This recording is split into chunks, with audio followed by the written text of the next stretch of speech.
Good evening, everyone. This is our marathon classes which is going on, and I'm going on with the 20 MCQs in biology. Our first question in this series is on screen is ABO तंत्र में किस रक्त समूह में RBC की सतह पर antigen अनुपस्थित होते हैं? The blood group in ABO system that lacks antigen on the RBC membrane is AB, A, O. I'll give you 5 seconds to attempt this question and then I'll be coming up with the solution.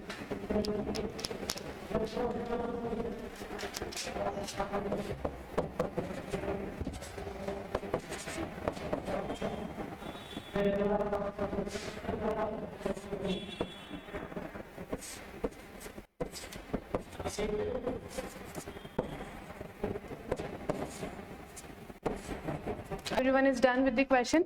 The correct answer is fourth, O. Why is that? We'll see the explanation. We have 4 blood groups, AB, O, B and A. ये 4 blood group में आपको सिर्फ इतना ध्यान रखना है कि इन चारों के ब्लड ग्रुप की जो आरबीसी होती है, इन सब पर क्या प्रेजेंट होता है? एंटीजन. ठीक है. AB अगर आरबीसी की बात की जाए तो इस पे कौन सा एंटीजन प्रेजेंट होगा? A एंटीजन और B एंटीजन. अगर B ब्लड ग्रुप की बात की जाए तो इस पे कौन सा एंटीजन प्रेजेंट होगा? B antigen. और ए ब्लड ग्रुप की बात की जाए तो इस पे क्या एंटीजन होगा? ए. लेकिन जब हम ओ ब्लड ग्रुप की आरबीसी को देखते हैं तो उस पे कोई एंटीजन प्रेजेंट नहीं होता. उस वजह से ओ क्या हो जाता है? हमारा यूनिवर्सल डोनर. लेकिन इसमें भी एक और कंसेप्ट आता है हमारा O positive and O negative. अगर हम बात करें तो ओ पॉजिटिव हमारा यूनिवर्सल डोनर है या फिर O negative? The correct answer is O negative. O negative क्यों है? क्योंकि इस पे कौन सा एंटीजन और नहीं होगा? RH एंटीजन यहाँ पर नहीं होगा. इसीलिए ओ नेगेटिव जो है वो सबको ब्लड ग्रुप, सारे ब्लड ग्रुप वाले ऑर्गेनिजम्स और ह्यूमन बींग्स को ब्लड दे सकते हैं. जैसे कि आपका AB है, AB can receive blood from O negative, from AB, from B and from A. तो AB हमारा क्या हो गया है? Universal recipient. ये सबसे ब्लड ग्रुप ले सकता है. So we are done with the first question. Coming up with the second question. Chloride shift किसकी प्रतिक्रिया में होता है? Chloride shift occurs in response to which of the following? याद होगा आपने ये क्वेश्चन कहाँ पढ़ा है? I've already studied in respiratory system in human physiology. लीजिए इसका सवाल का जवाब दीजिए, उसके बाद फिर मैं आपको एक्सप्लेन करती हूँ. एक और नाम है, इसको हेम्बर्गर फिनोमेना भी कहते हैं. चलिए, CO2 ट्रांसपोर्टेशन के टाइम पे आपने देखा होगा at the site of tissue के टाइम पे क्या हो रहा है? हमारा मेटाबॉलिज्म हो रहा है. मेटाबॉलिज्म होने की वजह से सेल्स में किसका इंक्रीज हो जाएगा? CO2 की मात्रा बढ़ जाएगी, जिसकी वजह से जब CO2 डिफ्यूज होगा, पास में आपकी ब्लड वेसल्स है, ब्लड वेसल्स में क्या होंगी? आपकी आरबीसी के अंदर CO2 क्या होगा? डिफ्यूज होके जाएगा. इसको थोड़ा सा और बड़ा बना लेते हैं. ये CO2 जैसे ही आरबीसी में एंटर करता है, ये कंबाइन हो जाएगा किसके साथ? वाटर मॉलिक्यूल के साथ. उसके बाद ये क्या बना देगा? आपका H2CO3. H2CO3 फर्दर ब्रेकडाउन होगा किसमें? 2 आयंस में, H+ and bicarbonate ion, that is HCO3 negative. ये आपका सब किस में हो रहा है? आरबीसी के अंदर हो रहा है. जिस वजह से क्या होगा? जब बाइकार्बोनेट आयन आरबीसी से वापस डिफ्यूज होंगे, ट्रांसपोर्ट होने के लिए प्लाज्मा में आएंगे, तो कंपनसेट करने के लिए किसका मूवमेंट होगा अंदर? क्लोराइड आयंस का. ठीक है. जैसे ही बाइकार्बोनेट आरबीसी से बाहर आ जाएंगे प्लाज्मा में फॉर द ट्रांसपोर्टेशन. अब यहाँ से टिश्यू से किस फॉर्म में ट्रैवल करेगा CO2? In the form of bicarbonate ion. आपने पढ़ा होगा CO2 का ट्रांसपोर्टेशन 3 तरीके से हो सकता है: carbamino haemoglobin as bicarbonate ion and in the dissolved form in plasma. ठीक है. तो हम यहाँ पर कौन से ट्रांसपोर्टेशन की बात कर रहे हैं? बाइकार्बोनेट आयन की बात कर रहे हैं, जो कि कहाँ आ जाता है? डिफ्यूज होके प्लाज्मा में आ जाता है और फाइनली प्लाज्मा से वो कहाँ पहुंच जाएगा? लंग्स के पास. जब ये चीज लंग्स के पास आ जाती है तो वहां पर फिर वापस से सेम चीज देखने को मिलती है इन द रिवर्स मैनर. क्या होगा यहाँ पर? प्लाज्मा में अभी हमारे पास क्या है? बाइकार्बोनेट आयन है. अब ये बाइकार्बोनेट आयन क्या होगा? वापस से आरबीसी में आएगा, बिकॉज हम एक्सहेल करते टाइम क्या एक्सहेल करते हैं? CO2 या बाइकार्बोनेट आयन? CO2. तो वापस से इसका क्या करना पड़ेगा? CO2 में कन्वर्जन. तो कौन सा एंजाइम लगेगा उसके लिए? Carbonic anhydrase. तो ये बाइकार्बोनेट आयन क्या करेगा? वापस से डिफ्यूज होके कहाँ आ जाएगा? आरबीसी में. और आरबीसी में आने के बाद किसके साथ कंबाइन हो जाएगा? वाटर के साथ नहीं, H+ आयन के साथ. यहाँ पर क्या होगा, ये रिवर्स इक्वेशन होगी। जो ये इक्वेशन आपने पढ़ी है टिश्यूज के अंदर, उसी को आप रिवर्स में ले जाओगे। बाइकार्बोनेट आयन किसके साथ कंबाइन हो जाएगा, H+ आयन के साथ, वापस से H2CO3 बनाएगा और CO2 और H2O बनाएगा, और ये CO2 वापस क्या हो जाएगा, बाहर डिफ्यूज हो जाएगा और एक्सपायरेशन के थ्रू ये हम एक्सेल कर देंगे। ठीक है, so our correct answer is in response to bicarbonate ion, chloride shift occurs in response to which ion, bicarbonate ion. ठीक है, चलिए तीसरे क्वेश्चन पे चलते हैं। दोहरा निषेचन होता है, डबल फर्टिलाइजेशन इज नर युग्म का अंडाणु के साथ संलयन, fusion of male gamete with egg cell, syngamy एवं त्रिक संलयन, syngamy and triple fusion. Third option, नर युग्म का दो ध्रुवीय केंद्रकों के साथ संलयन, that is fusion of male gamete with two polar nuclei. Fourth option is एक नर युग्म का दूसरे नर युग्म के साथ संलयन, fusion of male gamete with another male gamete, syngamy and triple fusion. देखिए इसका कैलकुलेशन, आपको सबको पता है कि डबल फर्टिलाइजेशन किस में हो रहा है, इन reproduction in flowering plants. Flowering plants कौन से, एंजियोस्पर्म्स, एंजियोस्पर्म्स में हो रहा है, और ये कहाँ हो रहा है, at the site of endosperm. Mature embryo set कैसा होता है हमारा, 7 सेल 8 न्यूक्लिएट। इस स्टेज में क्या होता है, हमें 3 प्रकार की सेल्स देखने को मिलती है एक एंड पे, इसको हम क्या बोलते हैं, एंटीबॉडल सेल्स।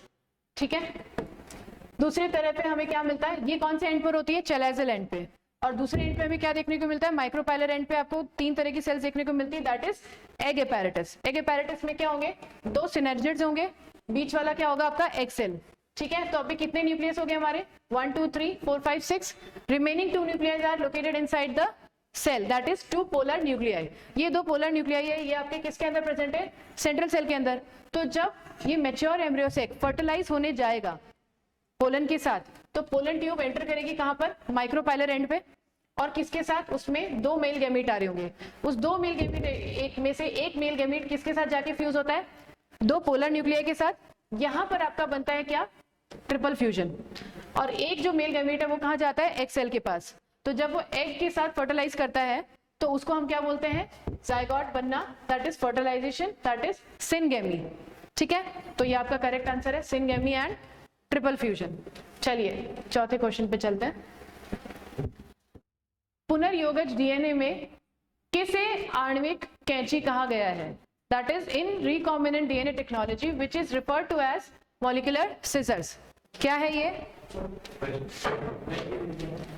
पॉलीमरेज एंजाइम, प्रतिबंधन एंजाइम, लाइगेजेस, न्यूक्लियेजेस।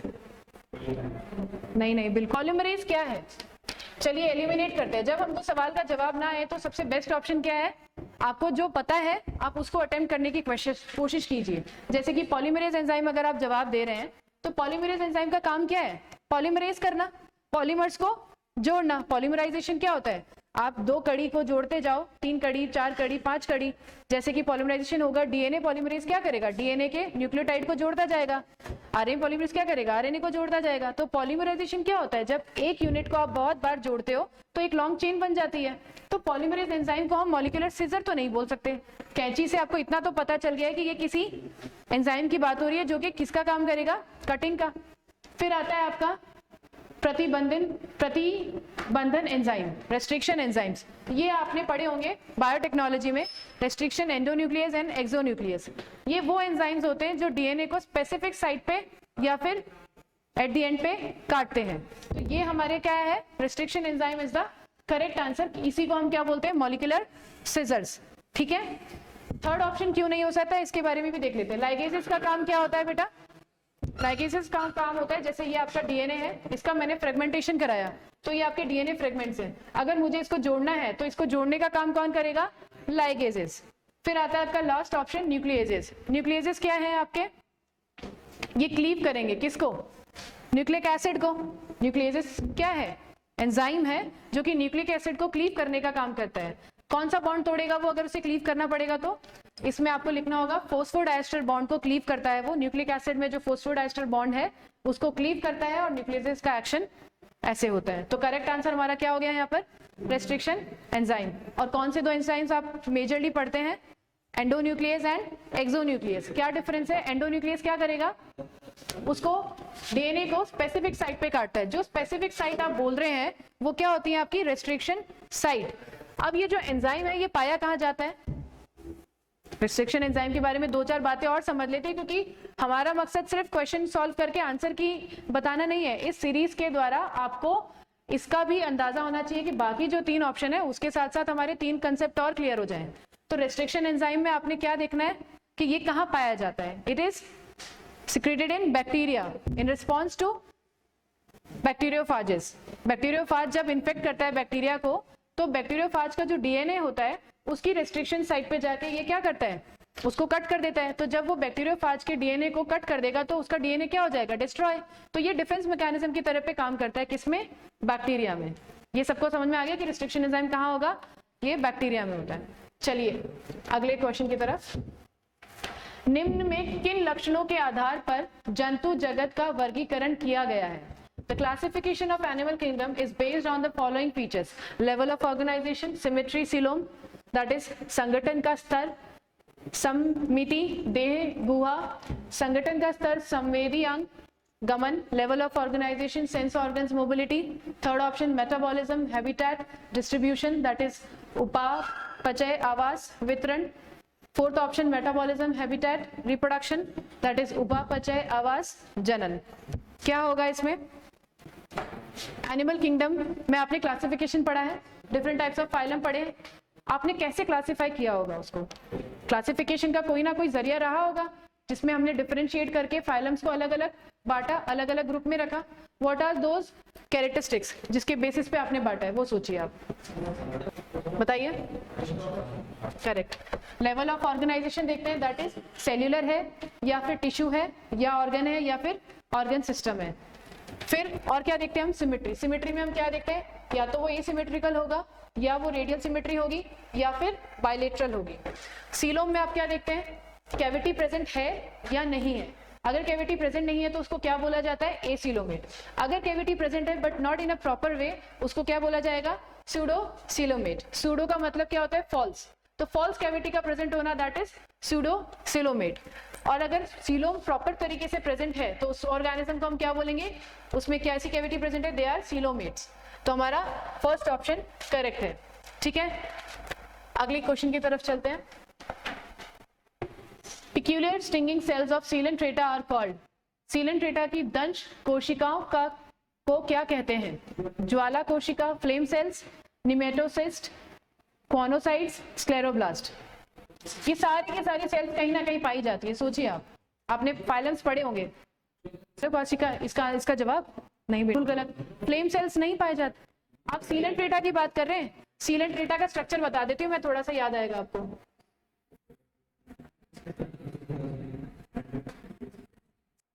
कैविटी प्रेजेंट थी, ये आपके टेंटिकल्स थे। यहाँ पर आपकी एक सेल्स प्रेजेंट थी जिसको क्या बोलते हैं? Stinging cells. वो स्टिंगिंग सेल्स किस में होती है? सीलेंट्रेटा में।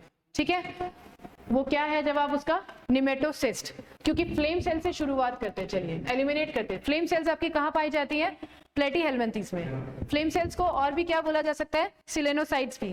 क्यों बोला जाता है? ये किसकी तरह काम करती है? ये these are excretory cells. Excretory cells यानी कि किडनी की तरह ये काम करेगी। किसमें? प्लेटीहेल्मिन्थेस में।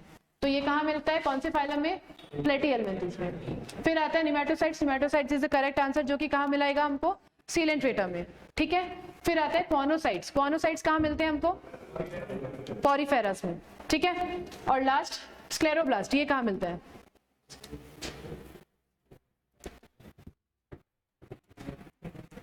स्क्लेरोब्लास्ट भी आपको पॉरीफेरा में ही मिलता है।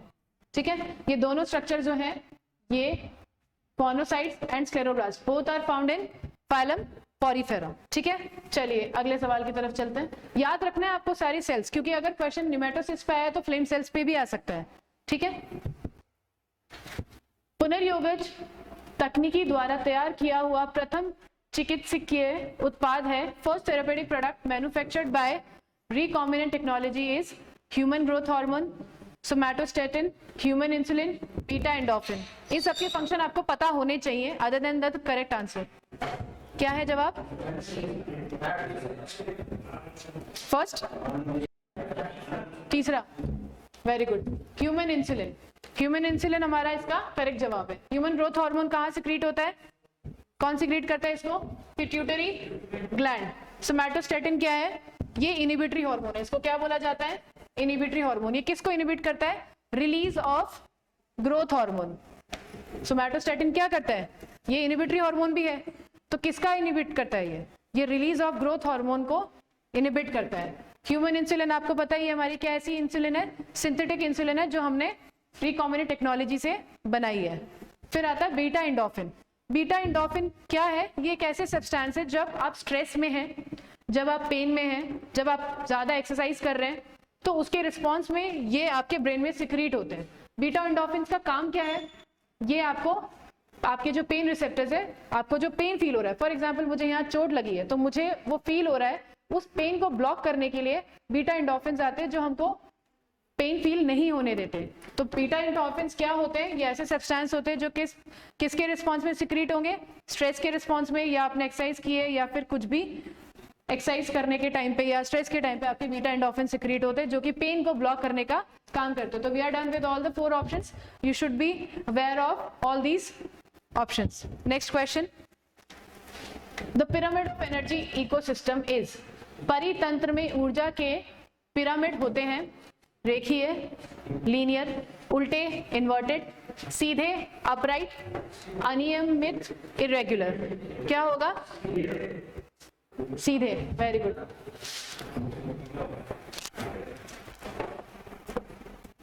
इसमें पिरामिड आपको कैसा देखने को मिलता है? Always upright. तो ये एक ऐसा पिरामिड है जिसमें हमें पिरामिड, ये एनर्जी का जो पिरामिड होता है ये हमेशा हमें अपराइट क्यों दिखता है? हमने और भी पिरामिड पढ़े होंगे, एनर्जी का पढ़ा है, नंबर का पढ़ा है, बायोमास का पढ़ा है, लेकिन एनर्जी में it is always upright. Why is that? क्यों होता है ऐसा? क्योंकि एनर्जी का जो फ्लो होता है फूड चेन में, आप फूड चेन में बात करेंगे, फूड चेन में आपने देखा होगा सबसे पहले क्या होता है? प्रोड्यूसर्स होते हैं, प्रोड्यूसर्स को खाने वाले हर्बीवोर्स, हर्बीवोर्स को खाने वाले कंज्यूमर्स। तो producers, primary consumers, secondary consumers, ये सब क्या करेंगे? जब ये प्रोड्यूसर्स को खाते हैं तो उनमें जो एनर्जी आती है उसमें से कुछ एनर्जी, जब जैसे जैसे आप ट्रॉफिक लेवल बढ़ता है, कुछ एनर्जी कहाँ डिसिपेट हो रही है? एनवायरमेंट में लॉस होती जा रही है। तो उसकी वजह से क्या होगा? एनर्जी हमेशा यूनिडायरेक्शनल फ्लो करेगी, इसीलिए ये कैसी होगी? अपराइट होगी। ठीक है, और क्या होगा? 100%, 10%, 1%, 0.1, 0.01। तो ये हमेशा जो 10% रूल है जो लिंडमैन ने दिया था वो भी यहाँ पर लगता है। तो यहाँ पर एनर्जी कितनी थी पहले? 100%, जिसका 10% जो है अगले ट्रॉफिक लेवल पे गया। तो जैसे जैसे ट्रॉफिक लेवल इंक्रीज हो रहा है, एनर्जी क्या हो रही है? डिक्रीज होती जा रही है। तो इसीलिए ये हमेशा कैसा होगा? यूनिडायरेक्शनल होगा और अपराइट होगा। ठीक है, चलिए अगले सवाल की तरफ चलते हैं। डीएनए की टेम्पलेट रज्जुक पर क्षारकों का क्रम AGC TTGA है, तो mRNA पर क्षारकों का क्रमण होगा। The DNA chain acting as template for RNA synthesis has the following order of bases AGC TT CGA. What will be the order of bases in mRNA? आपको सिर्फ इसमें एक ही चीज पता होनी चाहिए, वो पता होगी तो आप में करेक्ट सीक्वेंस फाइंड कर लेंगे। आप सिर्फ एक ही लेटर को, एक ही बेस, नाइट्रोजनस बेस को देखिए, ए को देखिए, क्योंकि हम किसकी बात कर रहे हैं? mRNA की। तो mRNA की जब हम बात करेंगे तो ए में हमने पता है कि ए के साथ कौन बेस पेयरिंग करता है? थाइमिन करता है। एडेनाइन के अगेंस्ट कौन बेस पेयर कराता है? थाइमिन करता है। लेकिन जब हम mRNA की बात करते हैं तो वहां पर थाइमिन नहीं होता। तो एडेनाइन के अगेंस्ट कौन बेस पेयर करेगा? थाइमिन करेगा किसमें? डीएनए में। लेकिन जब आप आरएनए की बात करेंगे तो कौन करेगा? यूरासिल। तो आप फर्स्ट ऑप्शन देखिए, इसमें क्या है? टी है, ये नहीं हो सकता, तो ये गलत है। सेकंड ऑप्शन देखिए, ये यू है, सही है। फिर जी का क्या होना चाहिए था? सी, पर ये गलत हो गया, तो यहाँ पर ये गलत हो गया। थर्ड ऑप्शन देखिए, वापस से क्या है? टी है, तो ये भी गलत है। तो लास्ट ऑप्शन को देखिए आप, ए के अगेंस्ट कौन आएगा यहाँ पर? एमआरएनए में यूरासिल आएगा। ग्वानिन के अगेंस्ट कौन आएगा? साइटोसिल आएगा। फिर वापस साइटोसिल है, उसके अगेंस्ट कौन आएगा? ग्वानाइन। फिर टीटी है। लेकिन आपको एक चीज याद रखनी है कि एडेनाइन के अगेंस्ट कौन पेयर करेगा? यूरासिल। लेकिन अगर थाइमिन है तो थाइमिन के अगेंस्ट कौन आना चाहिए होता है? ए। तो at the place of thymine कौन आ जाता है? यूरासिल। लेकिन at the place of adenine uracil नहीं आएगा, तो यहाँ पर टीटी की जगह यू नहीं आएगा, क्या आएगा, एडेनाइन ही आएगा। तो ये AAGCU आपका करेक्ट सीक्वेंस हो गया। तो fourth is the correct answer. Next question, ribosome की 70S इकाई की उप इकाइयां हैं। The sub units of 70S ribosome include. 70S ribosome किसका राइबोसोम है, किसका है ये, यूकेरियोटिक है या प्रोकैरियोटिक है, प्रोकैरियोटिक है ये। यूकेरियोटिक की कौन सी होती है, यूकेरियोटिक में आप कौन सा देखने को मिलता है, ATS। ATS की दो सब यूनिट कौन सी होती है, 40S एंड 60S। इसमें कौन होगी, 70S में कौन होगी, 30S एंड 50S। अब इसमें एक सवाल आता है कि 70S को 30 और 50 प्लस करके 80S क्यों नहीं बना गया है। यहाँ पर S stands for what, S किसके लिए स्टैंड करता है, S स्टैंड्स फॉर सेविटबर्ग कोफिशिएंट। ये क्या बताता है, रेट ऑफ सेडिमेंटेशन। सेडिमेंटेशन क्या होगा, जब आप सेंट्रीफ्यूगेशन कराते हैं तो हैवी पार्टिकल सेटल डाउन, तो वहां पर दो फोर्सेस एक्ट कर रही होती हैं, एक तो सेंट्रीफ्यूगल फोर्स और दूसरा ग्रेविटी। तो जब आपने सेंट्रीफ्यूगेशन कराया तो दो फोर्सेस एक्ट कर रही हैं, जो उसको कहाँ कर रही है, डाउनवर्ड पोजीशन में लेके नीचे पुश कर रही है। अगर कोई चीज, हम फिजिक्स में पढ़ते हैं, अगर कोई चीज का एक्शन हुआ है तो ऑपोजिट रिएक्शन भी होगा। तो अगर डाउनवर्ड फोर्स लगा है तो अपवर्ड फोर्स भी लग रहा होगा, ठीक है। तो जब हम सेडिमेंटेशन कराते हैं ना राइबोसोम यूनिट का, सब यूनिट्स का, तो मान लो मैंने सेडिमेंटेशन कराया, तो मैंने लार्ज सब यूनिट को डाला, वो सेडिमेंट हुई, तो उसके ऊपर क्या होगा, अपवर्ड फोर्स लग रहा होगा अपर फोर्स पे। यहाँ पर कौन सा फोर्स लग रहा है, डाउनवर्ड फोर्स लग रहा है उसकी अपर सरफेस पे। लोअर सरफेस पे कौन सा फोर्स लग रहा होगा, अपवर्ड फोर्स। तो ये दोनों सतह पे फोर्स लगने की वजह से ये जहां पर भी सेडिमेंट होगी तो ये कौन सा देगी, 50S सेडिमेंटेशन, ठीक है। उसी तरह स्मॉलर यूनिट पे भी क्या होगा, डाउनवर्ड और अपवर्ड फोर्स लग रहा होगा और वो सेडिमेंटेशन क्या देगी, 30S। लेकिन जब मैं दोनों सब यूनिट को एक साथ सेडिमेंट कराऊंगी तो क्या होगा, ये जुड़ जाएंगी। जुड़ने की वजह से क्या होगा, इसकी बीच वाली जो सरफेस थी जिसपे फोर्स लग रहा था, अब वहां फोर्स नहीं लग रहा होगा, सिर्फ कहां लग रहा होगा, एक सब यूनिट की अपर सरफेस पे और दूसरी सब यूनिट की लोअर सरफेस पे, जिसकी वजह से क्या होगा, उसका वैल्यू हमेशा क्या होगा, कम आएगा, वो एड अप नहीं होगा। तो instead of 30 plus 50 is equals to 80 होने के बजाय वो क्या हो जाता है, 70S राइबोसोम हो जाता है। सिमिलरली यूकेरियोट्स में भी क्या होगा, 40S और 60S इज इक्वल्स टू 100 ना होके क्या होता है, 80S होता है, बिकॉज उसमें इक्वल अमाउंट ऑफ फोर्स नहीं लग पा रहा है। दोनों यूनिट के साथ में आने की वजह से बीच वाली सरफेस अवेलेबल नहीं है जिसपे फोर्स लगाया जा सके। ये सरफेस पे फोर्स लगा सकते हैं क्या, नहीं लगा सकते। तो बस इसका करेक्ट आंसर क्या हो गया हमारा, 30S and 50S। Coming on to the next question, ऐसी अन्योन्य क्रिया जिसमें एक जाति का लाभ तथा दूसरी जाति अप्रभावित रहती है उसे कहते हैं the interaction where one species is benefited and the other is neither benefited nor harm is called. इसका क्या मतलब है, ऐसी दो स्पीशीज A और स्पीशीज B, उन दोनों का ऐसा इंटरेक्शन जिसमें स्पीशीज A को तो फायदा हो रहा है लेकिन दूसरे को ना फायदा हो रहा है और ना नुकसान, तो उस इंटरेक्शन को हम क्या बोलते हैं, सहभोजिता दैट इज कमेंसलिज्म, प्रतिजीविता दैट इज अमेंसलिज्म, सहजीविता म्यूचुअलिज्म, परिजीविता parasitism. There is one more option I can add on to this, that is 5 predation। predation भी क्या है, एक तरह का इंटरेक्शन है, ठीक है। तो आप बताइए इसमें क्या होगा,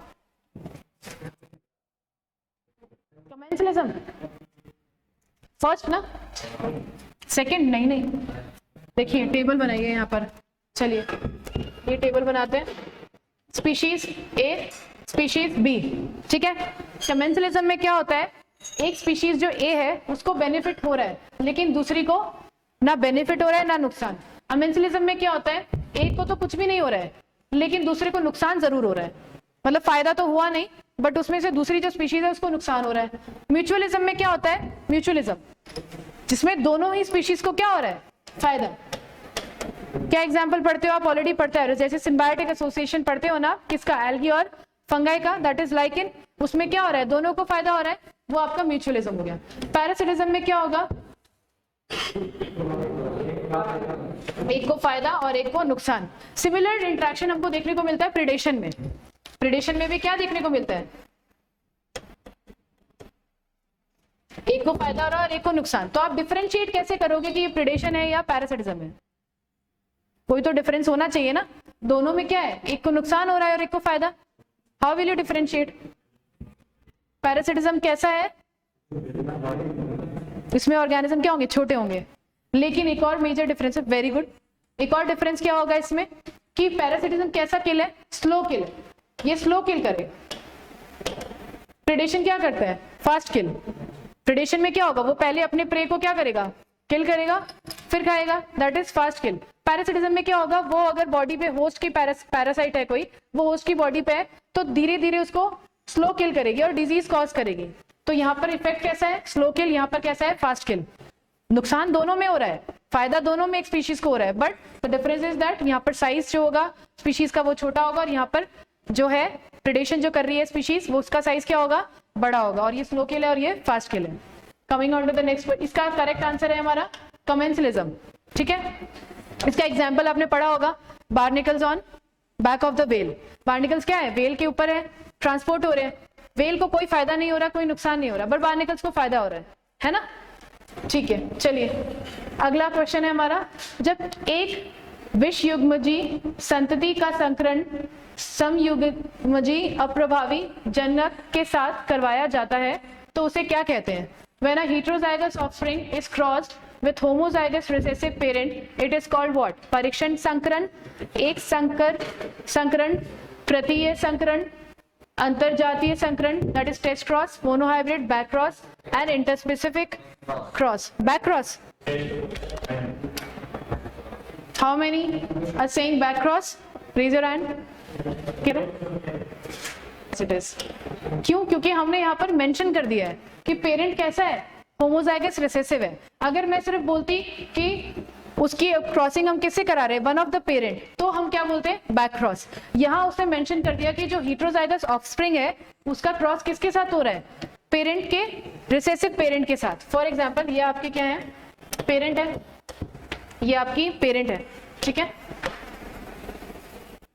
इसके बाद इसका क्रॉस करवाया तो प्रोजेनी कैसी होगी, that is your one filial one progeny. Filial one progeny में क्या आएंगे, सारे हेटेरोजाइगस आएंगे, बिकॉज ये होमोजाइगस डोमिनेंट था और ये होमोजाइगस रिसेसिव कंडीशन में था। जैसे F1 जनरेशन आई तो अब मैंने इसको क्या किया, इसको मैंने टेस्ट क्रॉस कराया।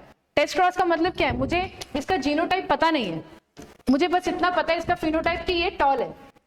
अब टॉल दो कंडीशन से पॉसिबल है, या तो उसका जीनोटाइप ये हो या उसका जीनोटाइप ये हो। अब ये पता लगाने के लिए मैं क्या करूंगी, इसको टेस्ट क्रॉस कराऊंगी। ब्लैंक स्लाइड मिलेगी,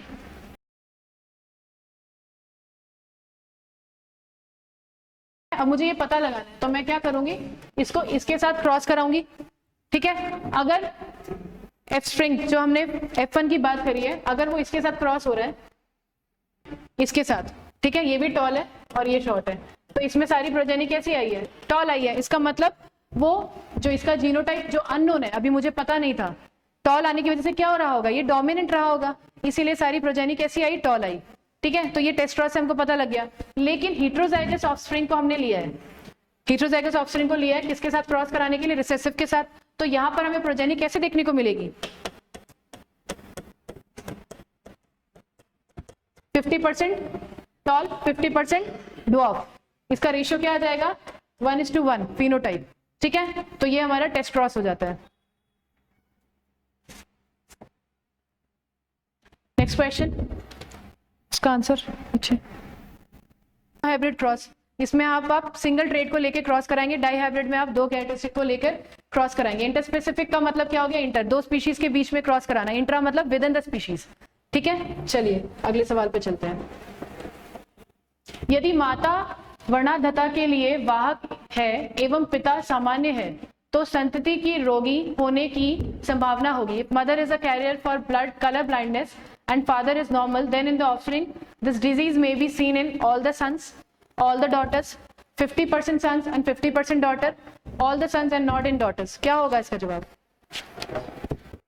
मदर कैरियर है आपकी, तो मदर का क्या होगा, कैरियर का मतलब क्या हुआ, एक एक्स लिंक पे क्या होगी, डिफेक्टिव जीन होगा, तो ये आपका एक एक्स ही हो गया, एक आपका नॉर्मल है, ठीक है। और फादर कैसा है, नॉर्मल, ठीक है। तो जब आप प्रोजेनी देखेंगे तो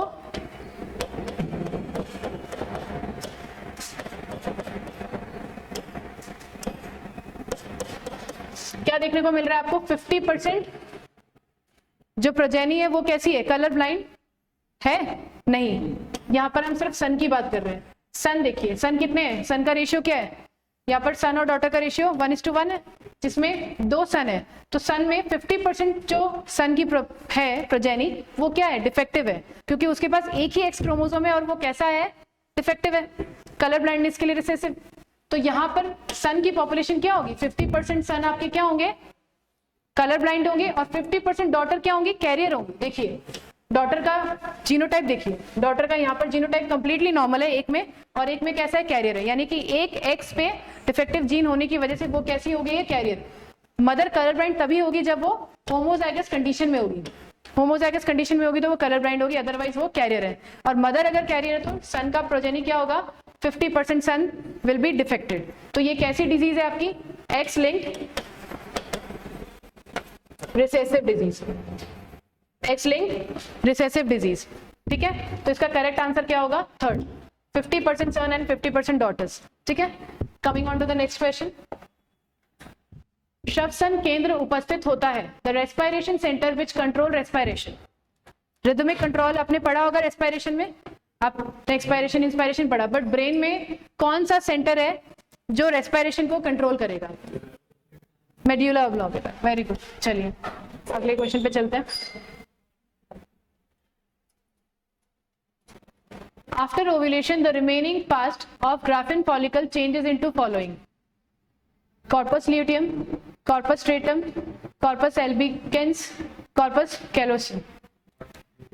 corpus luteum, आप सबको पता है कि ओवरी में ये हो रहा होता है। ओवरी में क्या हो रही है, जब आपकी फॉलिकल्स मैच्योर होती हैं, तो मैच्योर होने के बाद मेंस्ट्रुएशन में क्या होगा, 14th डे पे अप्रोक्सीमेटली, कौन से डे पे, 14th डे पे ये मैच्योर फॉलिकल्स क्या रिलीज कर देती हैं, एग को रिलीज कर देती है। और जब वो एग को रिलीज कर देती हैं तो जो रिमेनेंट पार्ट है उसको हम क्या बोलते हैं, कॉर्पस ल्यूटियम, जिसका फंक्शन क्या होता है, इसका फंक्शन क्या होता है, जैसे कॉर्पस ल्यूटियम बनेगा तो वो किसका सिक्रेशन बढ़ा देगा, कौन से हार्मोन का सिक्रेशन बढ़ा देगा, एस्ट्रोजन या प्रोजेस्टेरॉन, प्रोजेस्टेरॉन। तो वो किसका सिक्रेशन बढ़ा देता है, प्रोजेस्टेरॉन का बढ़ा देता है। तो कॉर्पस ल्यूटियम किसके लिए जरूरी है, प्रोजेस्टेरॉन के लिए जरूरी है। और ये आएगा तभी तो क्या होगी, यूट्रस की कौन सी वॉल, एंडोमेट्रियम लेयर जो है उसको वापस बनाने में वो हेल्प करेगा, और नेक्स्ट मेंस्ट्रुअल साइकिल में वही एंडोमेट्रियम वॉल क्या होगी, वापस से शेड होना स्टार्ट होगी। तो ovulation is occurring on the 14th day and corpus luteum is the remnant part after ovulation has been done. चलिए अगले सवाल पे चलते हैं। द फंक्शनल मेगास्पोर अंडरगोस, क्रियात्मक गुरु बीजाणु में होता है, second 2 meiotic divisions to form mature embryo sac, 3 mitotic division to form mature embryo sac, 2 mitotic divisions to form mature embryo sac, 3 mitotic divisions to form mature embryo sac। कहां से होगा ये, देखिए आपको पता है कि मेगास्पोरोजेनेसिस क्या है, the formation of female gametophyte. तो फीमेल गेमेटोफाइट में आपको पता है कि क्या होता है, हमारा ओव्यूल स्ट्रक्चर होता है, जिसके बीच में क्या होता है, न्यूसेलस प्रेजेंट होता है। न्यूसेलस कैसा है, डिप्लॉइड है, ठीक है। अब इसमें जब मियोसिस होगा तो क्या बनेगी, 4 मेगास्पोर बनती हैं, 4 मेगास्पोर बनती है, जिसमें से 3 क्या हो जाती हैं, डीजेनरेट, सिर्फ एक फंक्शनल होती है। जब ये एक मेगास्पोर फंक्शनल है, अब इसकी प्लॉइडी क्या है बेटा, इसकी प्लॉइडी क्या हो गई है, n, ठीक है। यहाँ पर ये थी 2n, अब इसमें मियोसिस पॉसिबल ही नहीं है, तो मियोसिस पॉसिबल ही नहीं है तो हमारा मियोटिक डिवीजन तो गलत हो गया, ऑटोमेटिकली गलत हो गया। इसमें कौन सा डिवीजन हो रहा होगा, माइटोसिस। अब कितने हो रहे होंगे वो देखना है। तो मैच्योर एम्ब्रियो सेक क्या होता है आपका, जिसमें कितनी होती है, 8 न्यूक्लियस और 7 सेल्स होती है। तो जब फंक्शनल मेगास्पोर डिवाइड होना स्टार्ट होगा तो उसमें सेल साइट, यहाँ पर क्या होगा, सेल वॉल फॉर्मेशन नहीं हो रही है, फ्री न्यूक्लियर डिवीजन हो रहा होता है। फ्री न्यूक्लियर डिवीजन में क्या होगा, सिर्फ कैरियोकाइनेसिस हो रहा है, यानी कि एक न्यूक्लियस से 2 न्यूक्लियस बने, that is your first mitotic division. उसके बाद 4 बने, that is your second mitotic division, और 4 से वापस 8 बने, ये आपका क्या हो गया, थर्ड माइटोटिक डिवीजन। तो करेक्ट आंसर क्या हो गया आपका, 3 mitotic divisions will be required to form mature embryo sac. That mature embryo sac stage को हमने क्या नाम दिया था, 7 सेल्ड 8 न्यूक्लिएट, ठीक है। चलिए अगले सवाल की तरफ। यदि एक कोशिका अर्धसूत्री विभाजन के बाद 48 गुणसूत्र है, तो पुत्री कोशिकाओं में अर्धसूत्री तो विभाजन के बाद गुणसूत्रों की संख्या होगी। If a cell has chromosome number after first meiosis equal to 48, the chromosome number in the daughter cells after completion of meiosis will be 48. क्यों होगा ऐसा? क्योंकि आपको पता है कि फर्स्ट मियोटिक डिवीजन में क्या हो जाती है, प्लॉइडी हाफ हो जाती है. ये आपकी सेल है, इसमें जैसे फर्स्ट मियोटिक डिवीजन हुआ आपकी 2 डॉटर सेल्स बनी. यहाँ पर अगर सेल 2n थी तो प्लॉइडी यहाँ पर क्या हो गई, हाफ. अब जब सेकंड मियोटिक डिवीजन होगा तो ये सेकंड मियोटिक डिवीजन को क्या बोला जाता है, ये इक्विवेलेंट होता है सिमिलर टू माइटोटिक डिवीजन, इसलिए इसमें प्लॉइडी क्या होगी, इट विल रिमेन सेम. तो अगर यहाँ पर 48 है तो यहाँ पर भी क्या रहेगा, 48 ही रहेगा. चलिए अगले सवाल पे. The process of blood coagulation is divided into how many steps? रक्त संघनन की प्रक्रिया को कितने चरणों में विभाजित किया गया है? 2, 3, 4, 5, 3. Very good. व्हाट आर दो 3 स्टेप्स? बताइए, पहला बताइए. ये साइट ऑफ इंजरी है, मान लीजिए यहाँ पर मुझे चोट लगी है, तो ये साइट ऑफ इंजरी में क्या आएगा, अभी किसका रिलीज होगा, प्लेटलेट्स क्या रिलीज करेंगी, प्लेटलेट्स तो होंगी, प्लेटलेट्स रिलीज क्या करेंगी. यहाँ पर फर्स्ट स्टेप है रिलीज ऑफ क्या होगा, थ्रोम्बोप्लास्टिन. यहाँ पर क्या आएगा आपका, थ्रोम्बोप्लास्टिन. थ्रोम्बोप्लास्टिन क्या करेगा, यहाँ पर आपका थ्रोम्बोप्लास्टिन आया along with calcium ion. Calcium ion के साथ वो क्या करेगा, किसका रिलीज करेगा, थ्रोम्बोकाइनेज. थ्रोम्बोकाइनेज क्या है, एंजाइम है, वो क्या करेगा, सेकंड स्टेप कराएगा. सेकंड स्टेप क्या है, conversion of prothrombin to thrombin. ये जो थ्रोम्बिन है, जैसे ही आपको चोट लगी तो आपके प्लेटलेट ने क्या सिक्रीट किया, थ्रोम्बोप्लास्टिन. थ्रोम्बोप्लास्टिन ने कैल्शियम आयन के साथ मिलकर क्या किया, थ्रोम्बोकाइनेज को एक्टिवेट किया. जैसे ही थ्रोम्बोकाइनेज आया तो उसने क्या किया, कन्वर्जन करा दिया किसका, प्रोथ्रोम्बिन का थ्रोम्बिन में. अब थ्रोम्बिन आया है तो ये कैस्केडिंग इफेक्ट आप देखने को मिल रहा है ना, कि इसने इसको एक्टिवेट किया, उसने उसको एक्टिवेट किया. अल्टीमेट गोल क्या है हमारा, क्लॉट बनाना. तो क्लॉट कब बनेगा, जब फाइब्रिन आएगा. तो फाइब्रिन को कौन कन्वर्ट करेगा, फिब्रिनोजन से क्या आएगा, फाइब्रिन. तो फाइब्रिनोजन कैसा था आपका, सॉल्युबल था. ये किस फॉर्म में था, ये सॉल्युबल फॉर्म में था. तो इसको हमने क्या बना दिया, इनसॉल्युबल फॉर्म में. ठीक है. यहां पर एक और फैक्टर आता है, क्या आता है, FSF, फेब्रिन स्टेबलाइजिंग फैक्टर. ठीक है. तो आपको क्लॉटिंग फैक्टर्स पता है. ठीक है. फर्स्ट क्लॉटिंग फैक्टर क्या है आपका, फाइब्रिनोजन. Second third, fourth. ठीक है. जितना आप इसमें इतने ही वैसे रिक्वायर्ड है, बट आपको सिर्फ स्टेप याद रखने की जरूरत है. रिलीज थ्रोम्बोप्लास्टिन होगा, कैल्शियम आयन आएगा और प्रोथ्रोम्बिन को थ्रोम्बिन में कन्वर्ट करेगा, फाइब्रिनोजन से फेब्रिन बन जाएगा. यहाँ पर आपका क्लॉट बन जाएगा. ठीक है. चलिए अगले सवाल की तरफ. किसमें खुला परिसंचरण तंत्र पाया जाता है? Open circulatory system is present in arthropods, annelids, chordates और मॉलिस्क्स. ओपन सर्कुलेटरी देखने को मिलेगा. एलिमिनेट करते हैं. हमको पता है कि एनालिड्स में कैसा सर्कुलेटरी सिस्टम देखने को मिलता है, कैसा देखने को मिलता है, क्लोज. और ये वो फाइलम है जिसमें पहली बार सर्कुलेटरी सिस्टम देखने को मिला था. Which is that first phylum in which you have seen the circulatory system for the first time? That phylum is annelid. Annelid से आपको देखने को मिला है. तो एनालिड आप में क्लोज सर्कुलेटरी सिस्टम होता है, और किसमें होता है, कॉर्डेट्स में. तो रिमेनिंग 2 क्या हो गया आपके, आर्थ्रोपॉड्स और मॉलिस्क में क्या देखने को मिलेगा, open circulatory system. That is A and D. Third is your correct answer. ठीक है.